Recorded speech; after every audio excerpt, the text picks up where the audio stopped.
ప్రపంచ క్రికెట్లో సరికొత్త శకానికి తెరతీసిన ఇండియన్ ప్రీమియర్ లీగ్ చాలా మంది యువ ఆటగాళ్ల లైఫ్ ను మార్చేసింది.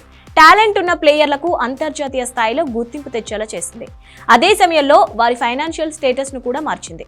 ఇటీవల ముగిసిన వేలంలోనూ పలువురు యువ ఆటగాళ్లు జాక్పాట్ కొట్టారు. వారిలో మహారాష్ట్ర క్రికెటర్ శుభం దూబే గురించి ఖచ్చితంగా చెప్పుకోవాలి. వేలంలో రాజస్థాన్ రాయల్స్ శుభం దూబేను 5.8 కోట్లకు కొనుగోలు చేసింది. దుబేది దిగువ మధ్యతరగతి కుటుంబం.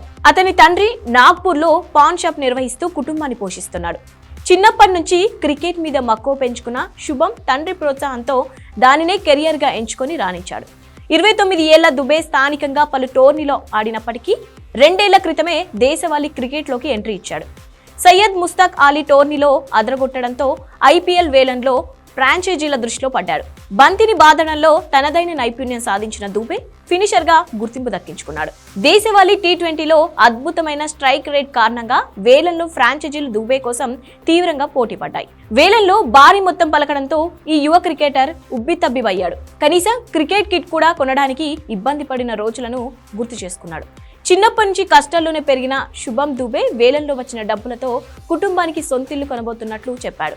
మొత్తం మీద పాన్ డబ్బావాలా కొడుకు ఐపీఎల్ జాక్పాట్తో కోటీశ్వరుడే అంటూ స్థానికులు ప్రశంసలు కురిపిస్తున్నారు.